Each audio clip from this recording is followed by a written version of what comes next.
Hello, and welcome to the Modern Romantic Podcast, where we celebrate and inspire romanticism through passionate people who do incredible things.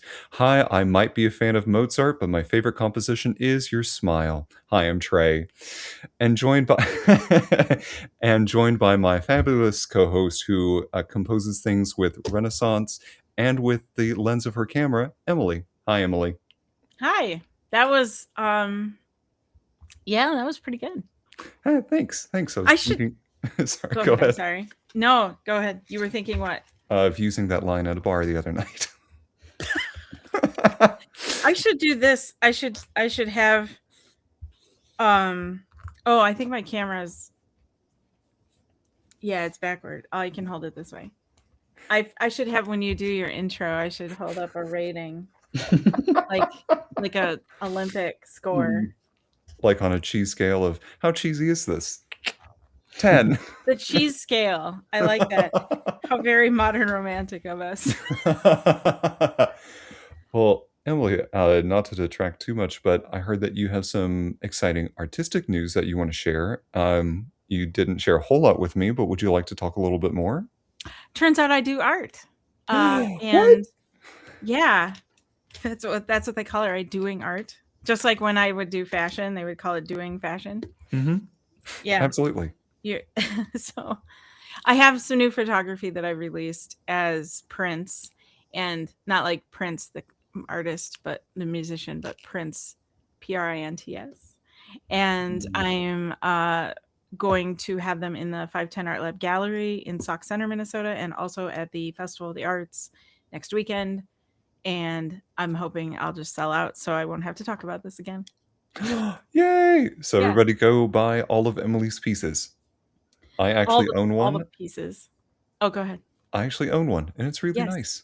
Thank you. Yeah, so I also have some glass art that I'm working on that'll be ready for that as well. On the down low. I'm doing that. So hopefully it'll be a great couple of weeks, but we'll see. And I'm really excited because I've got a couple of pieces that were experimental that turned out awesome. And so I can't wait to show those off. But I can't talk about it yet because I have nothing to show you on air. So you're just going to have to come out. And eventually, when I get them on my website, then you can shamelessly plug for my own art. Thank you, Trey. How are you doing and what's going on with you? Relatively kind of a boring week. I will say that artistically, not a whole lot. Was going to do some auditions, but I've decided to kind of step away from that, just to kind of focus on like financial things. Nothing bad, just I've been No, driving quite a bit, and so kind of want to, stay home and recoup myself and have a little bit of some me time. yeah. So nothing wrong with that. I'm looking forward to auditions for A Christmas Carol because it's the 20th anniversary production of that Oh, at Theater Charlotte. sweet. So looking forward to that. Are you wanting to try out for a specific character? Does it jinx it if you tell me? I don't think it jinxes. Okay. I'm kind of hoping to either do Ghost of Christmas Past or Ghost of Christmas Present. Um, Okay. Either one. Christmas Present would be good. Some productions I've seen have them like go down, do a quick costume change, and then come up as Ghost of Christmas Future. Okay. So I think that would be pretty cool to do. But I'm open to interpretations. It's the 20th. I just want to go do this. So I'm excited for that. Not to Be the be. ghost of modern romantic. Ooh. That's my audition piece. Thank you. You get the part. Yeah. Yes, perfect. All right. Yep. So we do have a guest tonight, and I'm very excited to You. talk to him. Yeah, I'm sorry to break it to you, Emily. Yes, we do. Would you do Rude. would you do an honor of introducing our fantastic I guest would. tonight? Tonight we're joined by musician Devin Mooers. And I never asked how to pronounce his name to make sure I did it right. And here I am right in the middle of the intro. Am I saying it right? Yeah. Okay, good. A composer, producer, and multi-instrumentalist whose work blends all kinds of different sounds together and his Celtic influence into music that feels both ancient and alive. And I'm really excited to talk about that. So welcome to the show. Thank you. Great to be here. Thanks for having me. Thanks for coming on the show. Yeah, this is great. I saw the word cinematic in the description for your music, and I was like, yes, because I love that so much. Nice. I- Me too. Me too. I do want to get to the cinematic piece because you mentioned in our green room right before the show a particular influence of yours, and we share. But I want to talk about like you growing up because I read that you grew up in a very musical household or where there was lots of music happening around you. Can you talk a little bit about what your life was growing up with music? Yeah. So my parents have a music store in Seattle called Dusty Cool. Strings. It's an acoustic music shop that's underground. You go down this long flight of stairs, and then you open a little door that has a pick on the top, and it strums a chord on a mountain dulcimer that's mounted above the door. It's this very kind of magical underground fairyland of acoustic instruments. And they also have a different wing of the company that makes those, the hammer dulcimers, and also those, the harps. So they've been doing that for 45, almost 50 years now, I think. Very cool. Gosh. And they ship all over the world. They have a bunch of people that help them build them. And so I kind of grew up in a house of like woodshop tinkering, but also just instruments just like falling off the walls. Like there's just every spare little nook and cranny is packed with like nose flutes. And in the living room, there were actually 2 pump organs and a piano and like a tenor guitar, and there's a banjo over there, and there's cases tucked with clarinets and trombones just all over the place, just like jam packed with instruments. And the first instrument that I remember playing was the hammer dulcimer. And my dad taught me how to play a song called Blackberry Blossom, nice folky tune, and I would just play it faster and faster and faster and faster until I was like crying with frustration and not being able to play all the notes just the way I wanted to. And my sister studied violin growing up, ended up going to college and studying composition. And I kind of went the other direction away from the folk music thing. I studied jazz, of all things. So I started playing saxophone in 6th grade, alto sax, moved to tenor pretty quickly, and then was fortunate to be in an amazing jazz program in the public schools in Seattle with some amazing instructors and a wonderful culture of musicians that kind of were coming before me. And so that's sort of like the bulk of my formal sort of music education is through jazz. But I grew up just like deeply embedded in Celtic music and, O'Carolan tunes and traditional stuff, and also kind of more modern folk music and Nickel Creek. And my whole family, 20 family members in Seattle, and we all gather around the campfire every summer and like sing all these songs and, many layers of harmonies. And I was very afraid to sing at that age, so nobody could tell that I was actually singing. My voice would be so quiet. But yeah, so very, very musical family. Very, very grateful to have had that kind of musical bed and environs to grow up in and be nurtured by. That sounds awesome. And it doesn't sound like music was thrust on you. It was just kind of introduced to you. Yeah, I remember taking 3 months of piano lessons, and then I quit. And I just asked my mom about this past summer, and she said that I actually, after 3 months, I said, you know what? I know how to play the piano now. I don't need to take any more lessons. So, like that's it. I don't remember saying that, but there's no more to learn. Yeah. I know how to read some notes and I know how to play the entertainer. So that's what else could there be? So I quit after 3 months and did not revisit the piano for many years. Wow. Now I love playing piano now, and I took a few years of lessons on the saxophone, but other than that, mostly just kind of studied on my own, as I have with most of the instruments that I have since then. Yeah.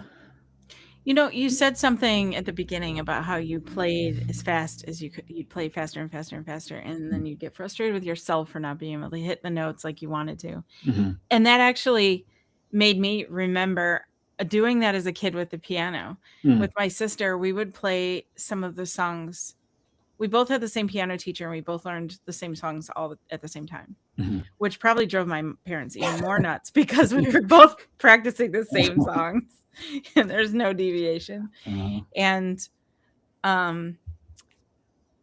so my sister would take like one part and I would take another, and like so she would be playing like the right hand, I'd be playing the left hand, and we'd figure out ways to embellish it from there, because then we each had a hand free to do so. Mhm. And so we just were playing though. But I remember doing the same thing where we were like, no, let's play it faster. And I wonder, what is that drive to play it faster? Is it like, does that mean I'm better at it? I don't wonder what that is. That's really fascinating. I have this deep like need to seek the most kind of intense challenges that I can within my world sphere. And so I do this even on the dulcimer now. I'm still doing this 30 years later, and just like playing as fast as I possibly can, the most like complicated stuff that I can. And I think it is definitely like a means of catharsis for me when I'm just filled with nervous system tension. I can just, but Right. it can be a source of frustration too. And I feel like the dulcimer is already kind of a quick instrument, isn't it? Yeah, the hammers are very light, and you can move around very quickly. Yeah. On it. So you can play quite fast on it. Yeah, I actually didn't really start playing that until about 6 months ago. Oh yeah. I've kind of toyed with it over the years, and I've used little bits of kind of simple parts in the songs that I've been recording, but I didn't really know the instrument well enough to play the stuff that would come into my head, the more complicated things. So, but yeah, 6 months ago, I just decided like I'm going to try to move my musical world back in time.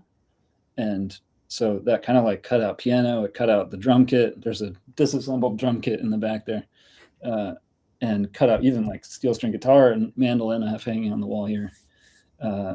And I just thought I need to study dulcimer. I need to study harp. Also, my parents build these. It's like, I feel so weird that I can't play these things, and they're so beautiful. They're some of my favorite instruments.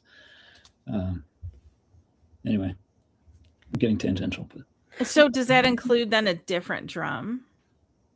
yeah, yeah, definitely. Because I'm like, if you're taking apart a current drum set, are you okay? So this is a Bowron. Yeah. It's an Irish drum. We just talked about that last week on the show with Steven Seidenberg, who was explaining to us how it should be pronounced. Bowron. I shouldn't be the one explaining how to pronounce it, probably. I do not know a lick of Irish, but yeah, I actually found that on Shop Goodwill for like $20. Oh, wow. and it was mislabeled as like a Toka hand drum or something. I was like, I'm pretty sure that's a Rosewood Bowron. So I bought it. I didn't know how to play it, so I bought a tipper and like watched some YouTube videos from this amazing teacher, Rory Glasheen, and practice it just for enough hours so I could then record it in my music. And then it was like that took over all of the percussion in my music. Yeah, I still kind of use some of the drums. Like I damp them and play with them with mallets, but I'm not like playing the kit as a sound because it has a very specific sound. Yeah. Fascinating. Wow. Moving into your music composition, you told me that you studied abroad in Japan for a little bit and that you really enjoyed the Miyazaki movies. And that is something that we share because I love Miyazaki as a director and as a storyteller, but from a music standpoint, I haven't really considered his influence on that, if any. So I'm curious, what about the Miyazaki films drew you in? I mean, definitely the art.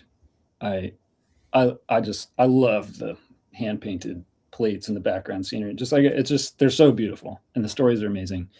I love fantasy stuff in general, and Earth fantasy is just one of my favorite things. And but the music, I grew up reading Lord of the Rings and The Hobbit, and then watching the movies, and then listening to the soundtrack like many, many, many times over, and it's just like so deeply ingrained in there. Yes. And yeah. Yes. So, and then when I think it was toward the end of high school that I started getting into like all these Japanese animated films. I was going down the list on IMDb of like top sci-fi and fantasy movies with my friend, and so started getting into the Miyazaki movies, and I hadn't known them up until that point. And I saw Princess Mononoke, and just remember at the end of the movie, just like riveted in my seat as the credits are rolling and the like the final Ashtaka theme is playing. I'm just like, oh, feeling this intense, just like being washed over with these amazing strings and this beautiful heartrending melody and the power and force of the orchestra and the way that that Joe Hisaishi writes his melodies and orchestrates is just so beautiful to me. So I'm really curious, like what kind of like working relationship he had with Hayao Miyazaki. I don't know anything about that. But yeah, Joe Hisaishi's music is just love it. So that was a big reason that drew me into studying Japanese in college. Is that the same composer for Howl's Moving Castle? Mm-hmm. Okay, that explains it. Yeah, Howl's Moving Castle, Spirited Away. Yeah, I mean basically pretty much all of the Miyazaki movies. I mean they're close collaborators for many years. I think going back to like the Castle of Cagliostro in the 70s, and it goes way back. I haven't thought about that film in a while. Oh, that was such a good film. Don't quote me on that, but yeah. It's of all the scores that I've ever purchased, I've purchased very few like just film scores. Howl's Moving Castle is one of them. Spirited Away is the other one. It's just chef's kiss. Excellent choices. Excellent choices. Yeah. Now, from again from that music composition standpoint, your influences. You've mentioned Lord of the Rings. You've mentioned jazz. You've mentioned Celtic. You've mentioned folk music. Those are a lot of very diverse and very at opposite ends sometimes from each other. What elements of those do you feel like you bring to your music? I should also state like Pink Floyd was a big inspiration when I was in high school, and also I listened to a lot of electronic music back then. So those are also threads that I have been pulling in. Sorry, can you state your question one more time? Sure. Taking all of your musical influences into your own writing, what pieces of each thing do you take, or does it kind of like change? I know that's a different question than what I asked, but they can be at odds with each other. So I'm curious how you decide to combine those influences into your music. That's a great question. Yeah, think of my feet here. I think so. One thing that's coming to mind is Pink Floyd, in particular, Dark Side of the Moon. I just love the explosive dynamics in the music. Just be kind of cruising along, and kind of building slow amount of tension, and then just suddenly there's just this huge boom, and it's this amazing explosion of sound. But I find the same thing happens in orchestral music and film scores, and so I'm pulling this concept of like very large dynamic changes from disparate areas. From Celtic music, I really love the harmonic language and the melodic language. So the particular chord progressions they're using traditionally, and the way that the melodies contour, and also some of the little ornamentations, little embellishments that are traditional in the styling. I play Irish flute and cittern and some other, so I try to work those in also with my singing, try to work in those kind of ornamentations. And then I also really like percussion and beats and drums, and so I pull in those, but I'll take like a traditional like house beat, 4 on the floor kind of beat, but I'll play it on the baron and then embellish it with some traditional like baron things. So it's sort of like a weird hybrid of bringing all these different worlds, and sometimes it'll be taking a musical idea from one world and then like recording on an instrument that you wouldn't expect. And yeah, so it's a lot of that kind of like really interesting recombining. I put out an album in December that was very challenging for me to do. And some of the songs are like go through like 7 different genres in one song in like a 6 or 7 minute song, and just Wow. like from like kind of like a classic rock sound to like we're in this fantasy tavern that could be Middle Earth, and then suddenly we're in this like ambient kind of weird electronic land, and so it's interesting just like kind of weaving all those threads. And I've been very inspired by Jacob Collier, the musician, with his diversity of genres, and he's not afraid to just like mash together the most bizarre combinations of things and just follow his passion wherever it leads. So it's one direction I could have gone was in high school, studying jazz, learning the saxophone, going right to music school, becoming like a jazz saxophonist. And I just really did not feel like the right thing for me. It's like, I want to score the next Lord of the Rings. That's what I want to do. I don't know how saxophone fits into that, but so it's been a long journey for me of figuring out how to pull all these things together. And I think my first album was an attempt to like pull everything together and match it all up. And now I'm sort of sorting through and being like, okay, what are the things that most light me up? Because some of those things were like, I hear them, I'm like, that's interesting, and it doesn't resonate at a deep cellular level with my soul that I made that. And then I'll look at this other thing I did in the album and be like, that's the thing. And that's more like what you might hear in Lord of the Rings soundtrack. So I'm increasingly steering in that direction as I allow myself to try to feel into what feels most alive for me creatively. I feel that it reminds me, with the combination of all those different influences, it makes me think about the musical Natasha Pierre and the Great Comet of 1812.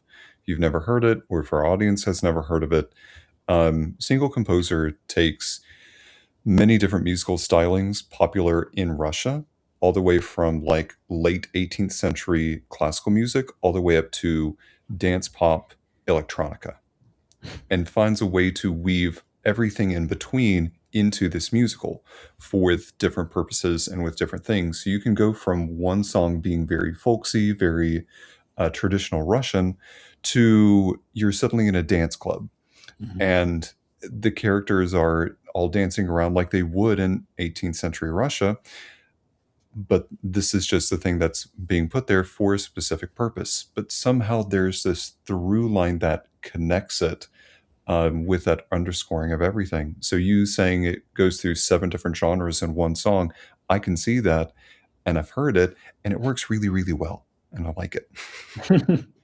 It's definitely an adventure to listen to, I think. It just takes you like, how did I get here? But it kind of makes sense, but I'm also really surprised that I ended up here, I don't know if you have that feeling when you listen to that. But yeah, I like adventuresome things, adventuresome stories. I like to be taken on adventures. And you've described some songs as arriving like late at night at the piano, and because one of my questions that I like to ask is like, where do these inspirations hit you, and like is the music created in the morning different than the music late at night, or like are you inspired outside of that? Like if does a walk in the woods trigger something, or are you driving in the car in the shower, or like or is it just tinkering around with your instruments is what develops something? Are you finding that it's mostly late at night at the piano, or do you get hit with that inspiration at other times? I think so. Over the past 3 years, most of my songwriting has happened at the piano, but I'm sort of moving away from that. Also, my piano is really out of tune right now. It's pleasant to play. But I wanted to really, like, piano for me is, other than saxophone, is the instrument that I can express myself the most on. And I can just play and shift whatever key to any other key, and like, do the kind of complex chord progressions that come into my head from my jazz background, which I would struggle to even come close to doing on a dulcimer, just because of the way that the notes are laid out, and I'm not like a virtuosic dulcimer player by any stretch. But I've been increasingly playing on that and finding that the melodies that I think my heart most wants to speak are like well played by that, and also harp. So I often, after get the kids to bed, come upstairs here, like turn the lights down. Really, when I almost said turn those candles on, but when I light those candles, because that's what you do with candles, and then turn all the other lights off, and then I play, it's like, whoa, Yeah. this other zone creatively. That's like the whole modern world just kind of drops away in this wooden space, and the only light is this candlelight coming down, and it's kind of gloomy, and I find that the music, I'll just turn on the mic and just improvise for 10 minutes or whatever, and then I'm like, it's just like theme after theme, like melody after melody after melody, just spilling out of me. It's like it's been stored up for many years, but I'm also very influenced by what I'm hearing musically. So I actually don't listen to a ton of music at this point in my life because I'm so deeply influenced. Like I was watching this movie about this, I think it's like about a Danish fisherman who becomes a pop star, and watching the movie, and I like had to pause the movie halfway through after they just did like recording a song in the studio, segment, and I had to pause the movie and go to the piano and like start writing stuff, and the song came out that was like very poppy in a way that's like not usually what I do. I'm like, oh, that's cool, and it stuck around, and I keep playing it, but it's ultimately not my heart music, and so I'm like very strongly influenced by whatever music. Like I watched some of the Beatles documentaries that Peter Jackson did, and I'm like, then I go to the piano, I start writing like Beatlesy things with all these chord progressions that the Beatles might use, and I'm like, that's not my thing either. Whoa, I gotta like, yeah. I mean, I love that diversity of like musical experience, but right now I feel like I'm at a time where I'm trying to focus on trying to hone in on like what my purpose here is artistically and musically. Like what is my greatest strength, and what is the most like what's the deepest way that I can access beauty and try to record that and present it to other people. And I don't think it's through those things. It's through like these things, and the music ultimately that I was brought up on and raised in, hearing my dad play Irish melodies on the dulcimer in the evenings, and like that's what I'm coming back to, and I love it. Yeah, I think that's it. Like it's fun to play, but yeah, when you're trying to focus, I understand that, because I find that when I'm trying to focus, I don't want to look at other photography.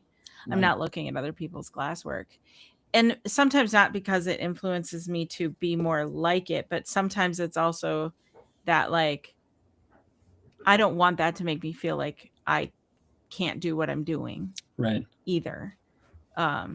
Also, like that sounds so cool with the candles lit and everything. I'm sure you're sitting there and then you look across the room and there's Strider sitting at a table. Totally. The Green Dragon. Yeah, we're just they're about to play Flaming Red Hair over there, and yes. Yeah, I hear what you're saying about the needing to cultivate your sort of like quiet center, so that you can hear that place speak and not feel like, no, wait, I should probably be doing something more like what that person's doing over there. I'm like very strongly influenced by that stuff, so I have to be careful. Yeah. Same here. To a degree. I think for me it's more like, oh, I should be doing that cool thing instead of this other cool thing that I've been working on. Mm-hmm. When really I should just stay true to me.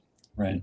And it's been freeing to kind of not look at other photography, because then I'm just working on what makes me happy, that's in my world, and not maybe what somebody else is doing or what might make someone else happy, because hopefully someone will just like it. Right. It's kind of freeing. Totally. I hear that.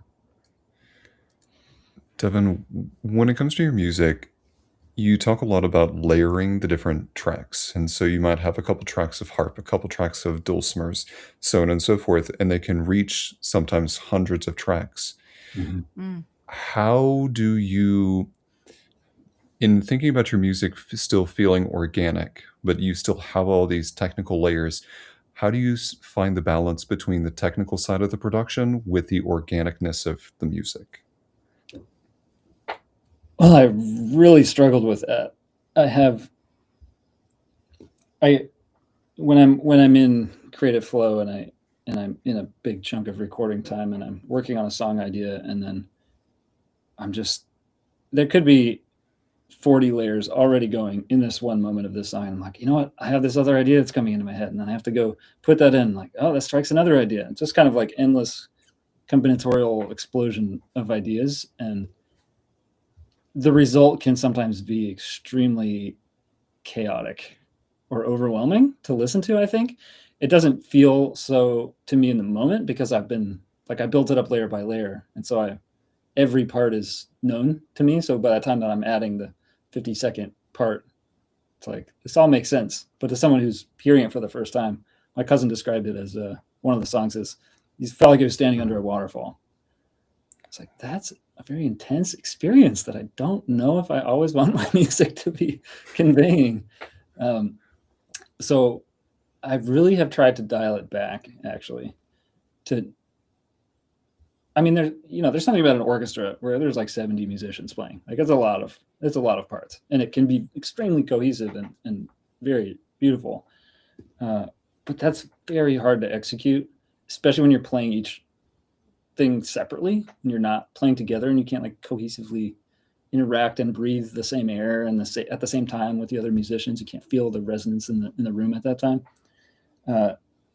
So what I've been trying to do more recently is just figure like, what's the smallest number of things of parts that I can use right now to convey the musical idea I'm trying to get across, or the feeling. And sometimes I'm realizing that's literally just one instrument. It's just the dulcimer. I'm playing this one like very sparse melody. I've been trying to force myself to just like play slower and leave a lot of space in the music. And I'm finding sometimes that that's the most pure expression of what I'm trying to communicate. And as soon as I start adding things, it's like, whoa, no, now I can't feel or hear or access that thing that was buried in the dulcimer, so I can pull that out. So that was sort of my challenge to myself after my first album of like, every song has like more than 200 tracks. It's just ridiculous. To now being like, can I do 3? Can I do a song with only 3 tracks? That would be a big achievement for me. So yeah, it's a challenge. I've really struggled with that a lot.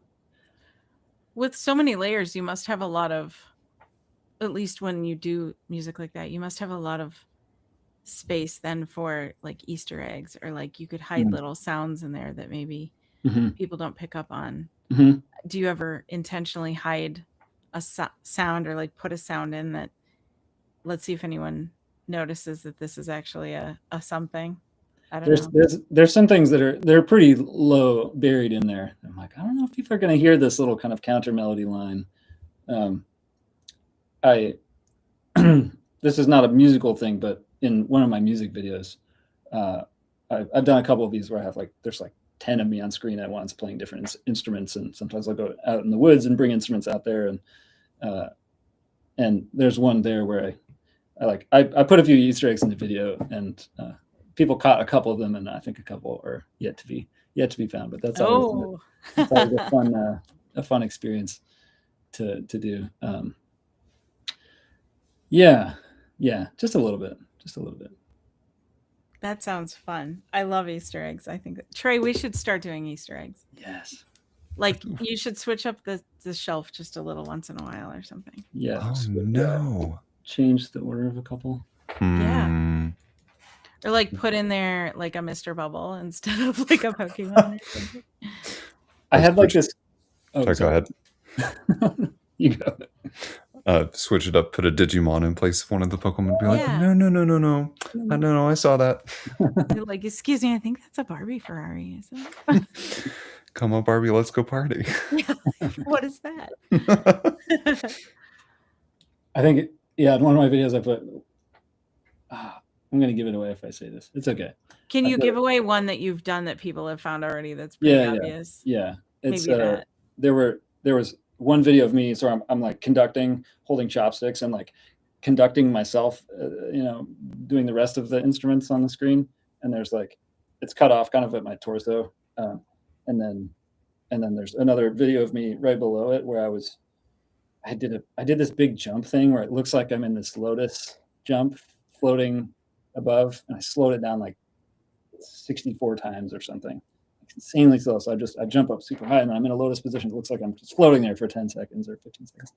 I'm slowly come back down as my feet come back to the ground. It's like cut off at the feet. So you see the feet of one video here, and then you see the torso of me like conducting, and it kind of turns into this person, this unified person from different videos, and somebody commented on that. It's really cool.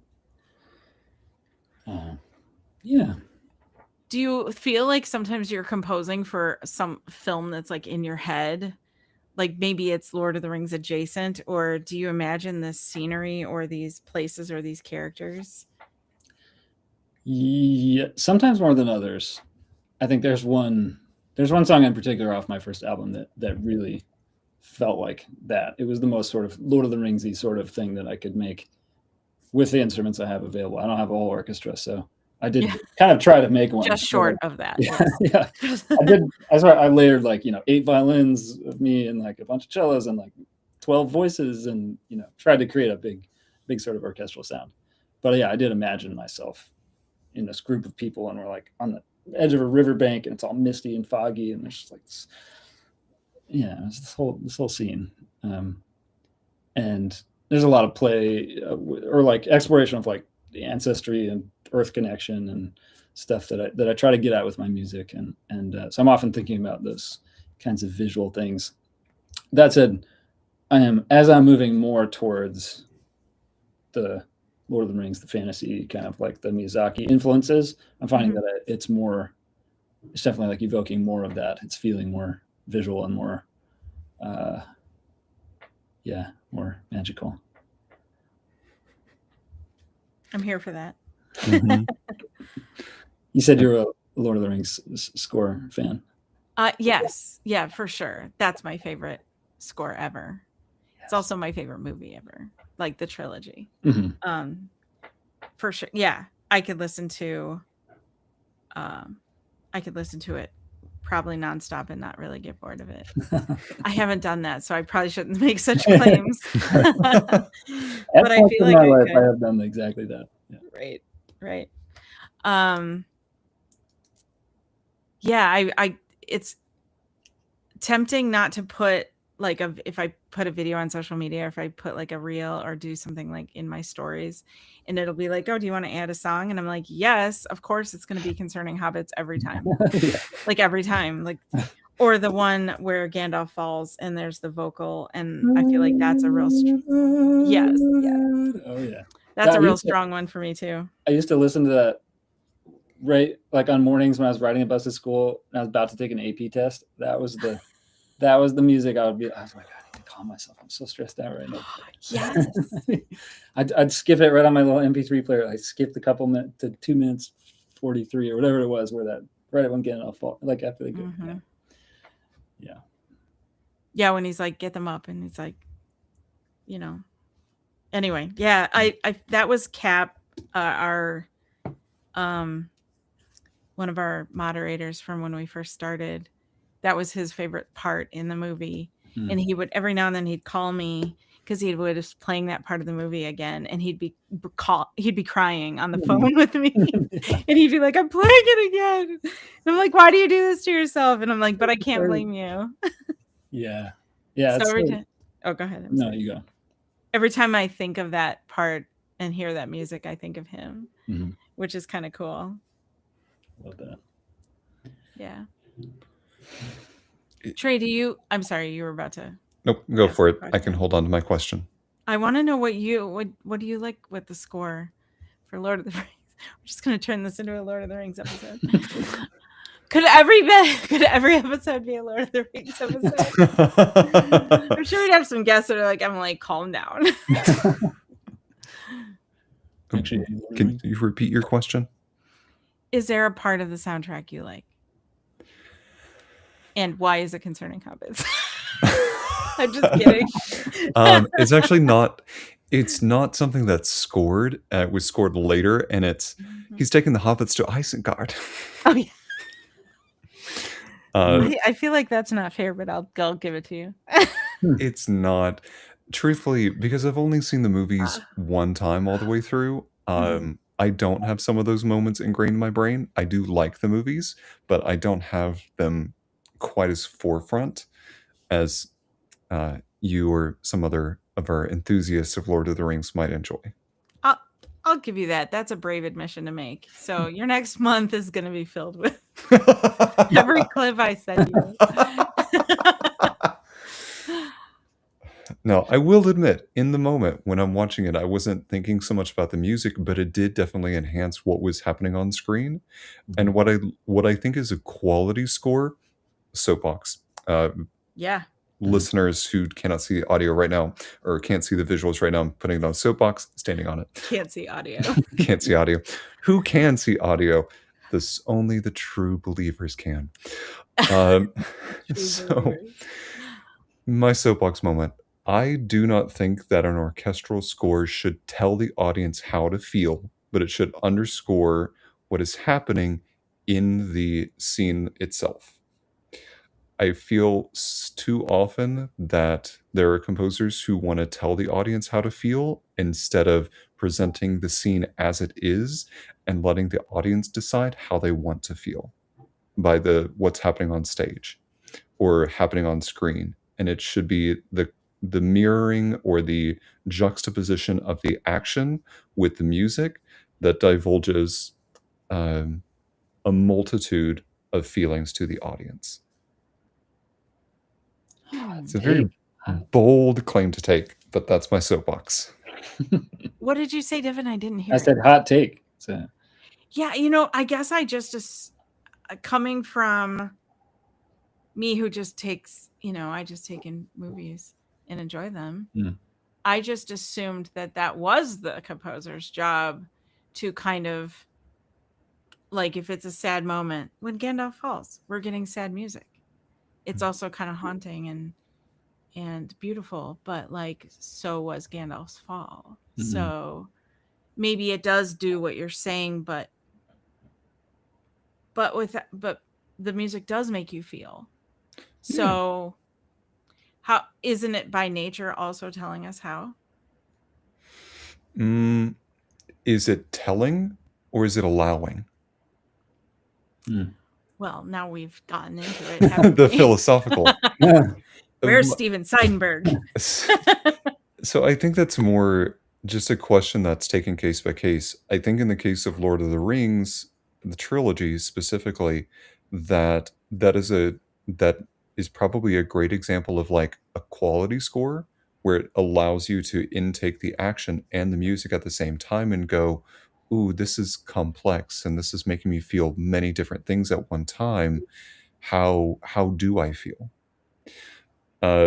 Versus if you go and if you watch another movie and you're listening to the music and going, you feel led by that instead of just kind of allowed to feel the way that you do. Then I think sorry, go ahead. Oh no. I think the acting and the visual storytelling aspect of it has to be very strong for the music to not have to lead as much. Very true. Right. If there's an interplay there where, like, if for whatever reason the scene is not landing before the music is in there in the way that the director wants, or per the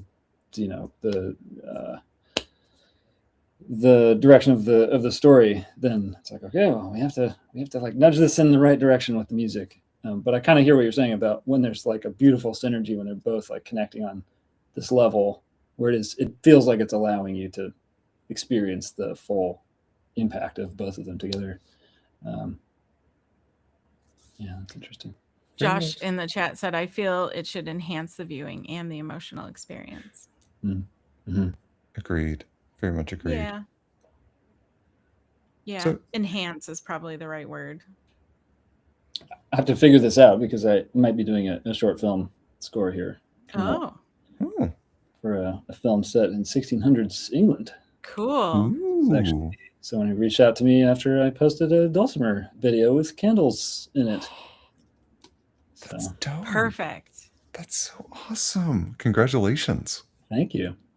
I when I was younger, I wanted to score the next Lord of the Rings. That was my big goal, and I was kind of studying how to do that, and scored a couple short films, but didn't get very, very far with it before I was like, oh my God, I could spend 20 years of my life just kind of like working up and trying to get to the films that I really want to do.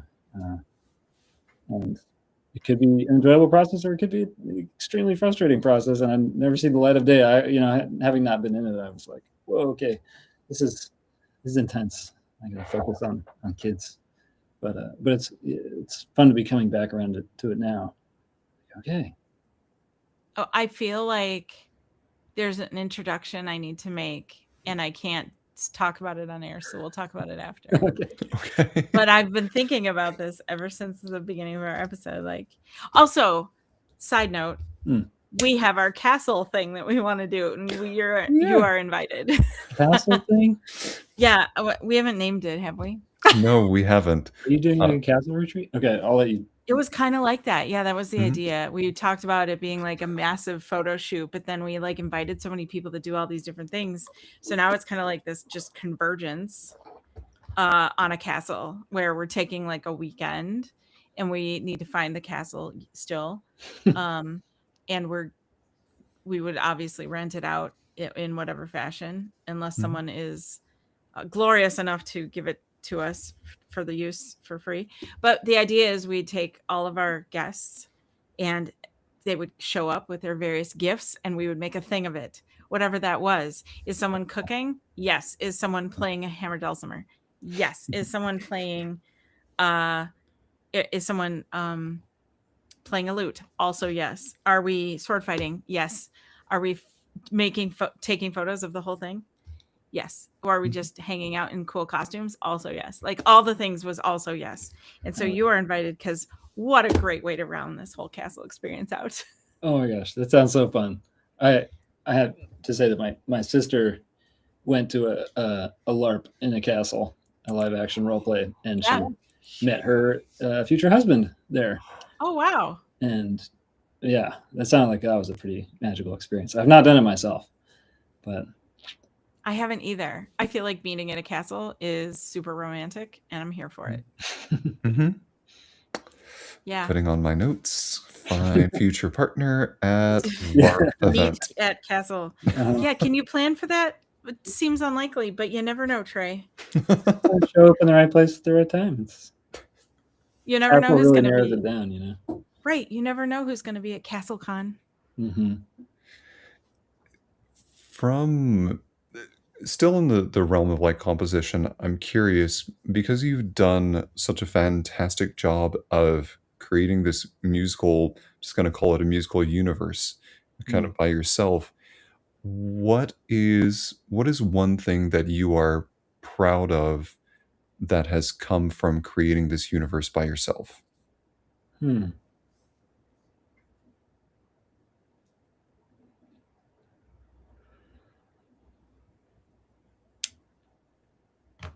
There's a few.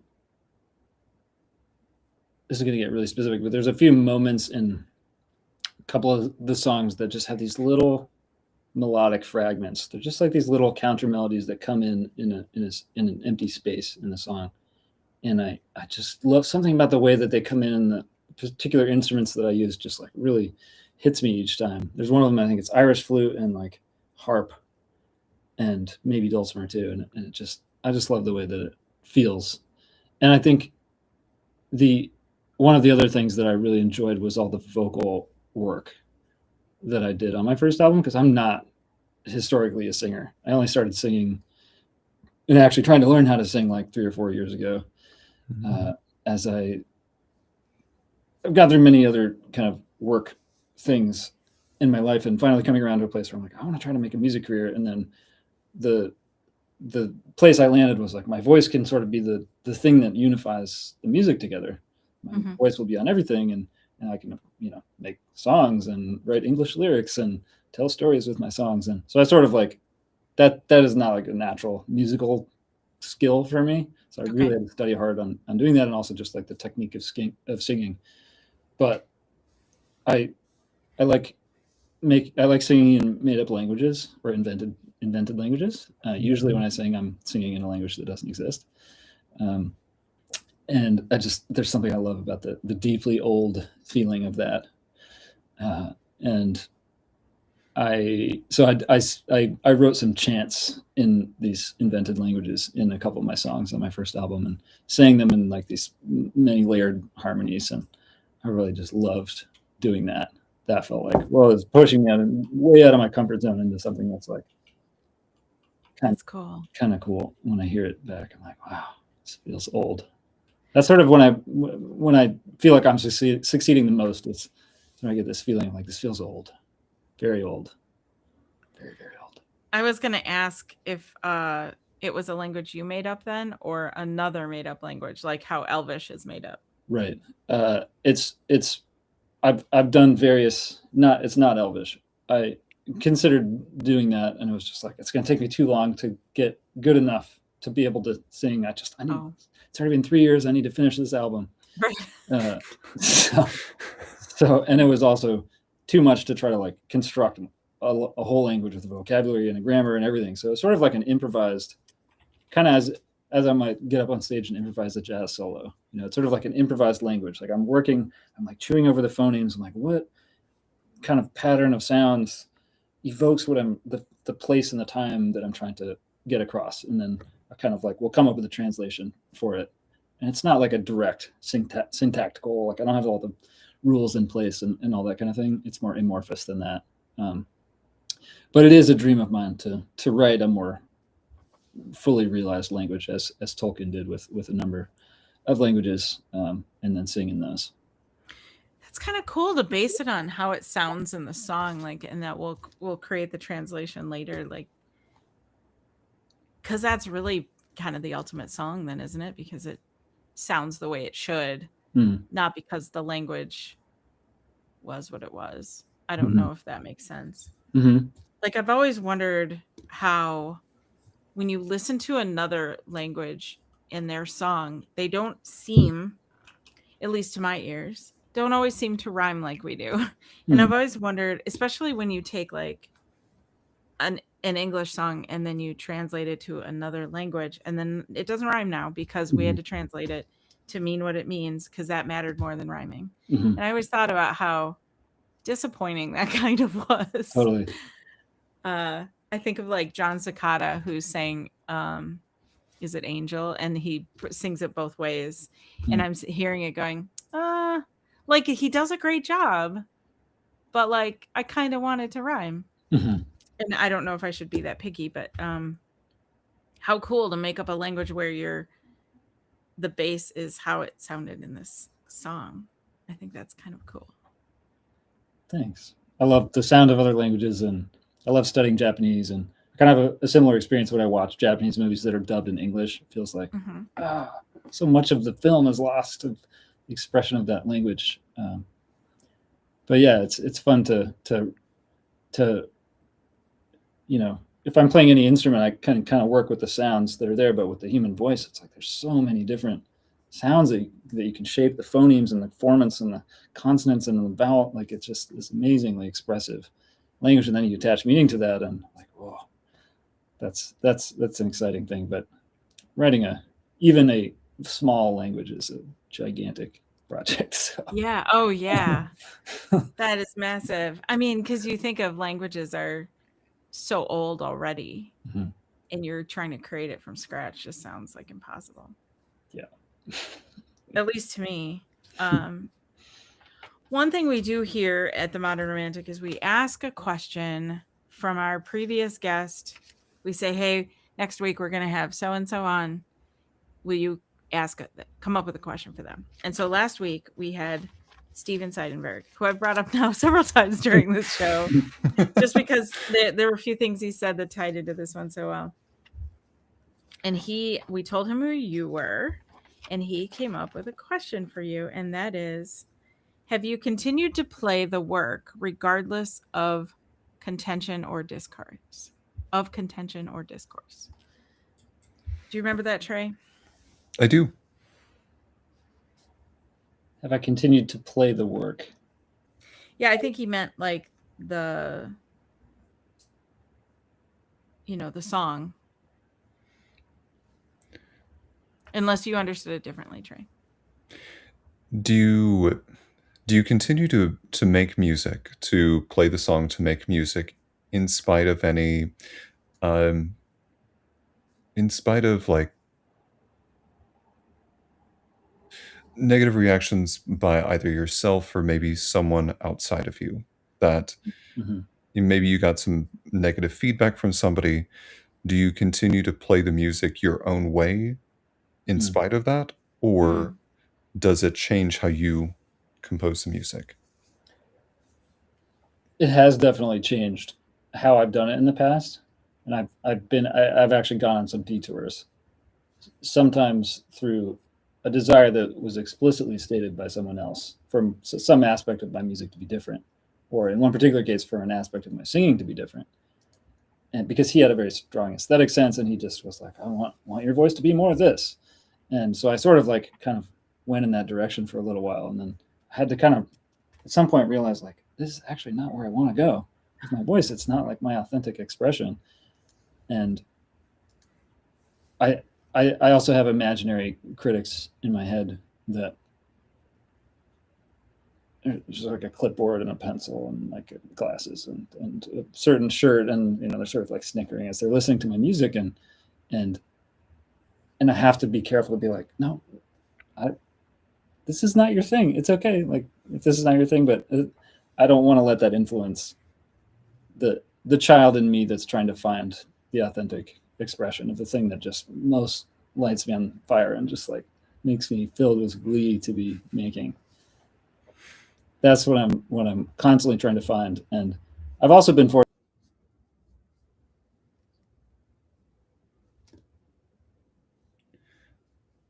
I just lost him. We just Devin, lost you. It's like suddenly muted.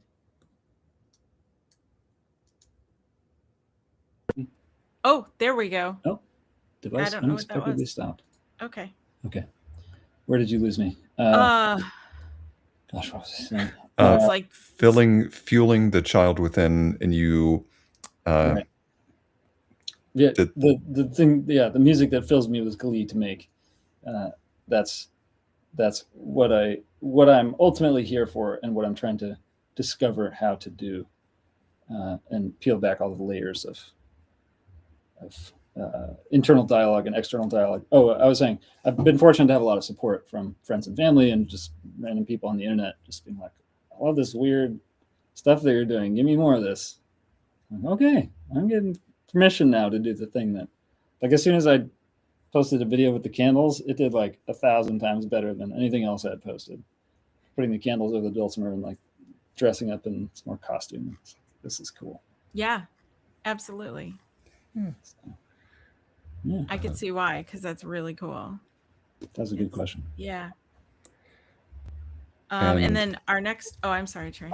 you're gonna do the same thing. Go for it. Okay, our next guest then is Mike Roars, who is he runs a traveling theater called oh my gosh, my brain just went. Lakes Area Theater. Lakes Area Theater, yes. It's because there's a lot of lakes and theater kind of titles around here. So Lakes Area Theater, and he's coming on the show next week to talk about his theater history and also some of the shows and things he has coming up. So do you have a question that we can ask Mike? Yeah, my question is, are there any memories that stand out from childhood of specific musicals or radio dramas or plays that he really enjoyed watching as a kid, or watched them many times, or just was deeply affected by, or had a special amount of fun, reenacting, or something along those lines? Like, what are there any, like deeply precious childhood memories involving this art form? Okay. I'm writing it down. Cool. That's a great question. Yeah. I want to go ask that of all the theater people I know. Just everybody, right? I know what my answer is, but tell us your answer. Yeah, go for it. One is watching the Newsies like 20 times, 50 times, I don't know, a lot of times, and singing the songs and loving it. And the other is listening to this radio play called Nick Danger from Firesign Theater. and me and my sister and my cousins, we knew the whole thing, and we would act it out, and we'd hide behind the couch and do all the funny voices and the sound effects, and just had the whole thing memorized. It was a total gas. Wonderful. That's amazing. Well, Devin, before we wrap up here, I have one last question before I get to that. It's been a pleasure. It's so nice to hear the word formance said on this podcast. I don't think I've said that to another music person in probably 10 years, and it is delightful. But then I love your perspective on staying true to yourself and to your music. And I don't know, I think from my perspective, you've achieved what you set out to do, and it's to be very authentic of yourself. So I do think you've achieved that, and you've produced some incredibly beautiful music. Dare I say, cinematic? Thank you. I really appreciate that. My last question as we wrap up here, which has nothing to do with anything we've talked about before, and that is, if you could sit down with anybody, alive or dead, to have lunch, who's sitting on the opposite side of that table from you? Oh gosh.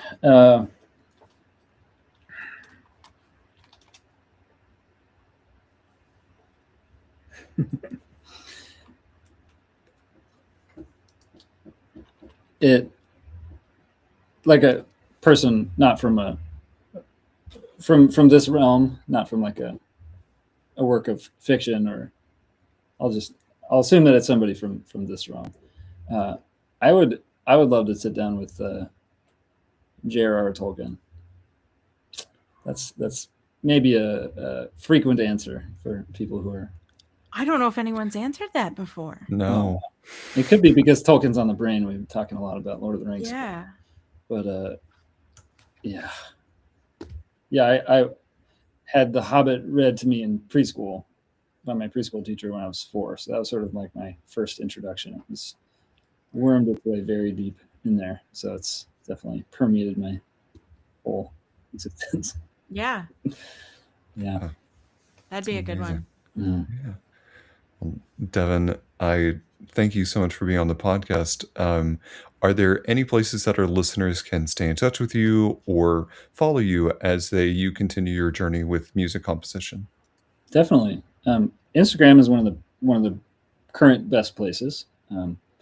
At Devin Mooers. It's kind of a weird spelling. I should have. You guys have your thing. I didn't do that. I don't know how to do that on my. Oh, I can update it, but we can. We'll tell people. Put it in the show notes. We'll get people to hear. Also, I'm working on a project that's kind of scoring my own fantasy world, using the dulcimer and the harp and the other instruments I play as a sort of musical sanctuary to take respite in, with all the ambient sound, sort of as if I'm scoring like a fantasy film or a game or something that you can step into. And so that's what I'm pouring all of my energy into in the coming months. And that can be, more information can be had at stonesong.app. Stonesong.app. Yeah. Got it. That's my big project. I'm like, I can just score my own world. If I don't have a movie to score, I'll just score my own world. I love that so much. You have no idea. We're going to talk after this. I have some thoughts. Same. I think there's a movie, if you haven't seen it, you will also love. But wrapping up here, to everybody listening, watching, somehow enjoying this episode, wherever you are enjoying this episode, we literally couldn't do this without you. So thank you so much for tuning in today. You can find other episodes from us at themodrom.com or wherever you get your podcasts from. We're also on Patreon. There's no obligation to support, but if you are able to, search for The Modrom on Patreon. Thanks so much for tuning in, everybody. Have a great night. Bye. Bye.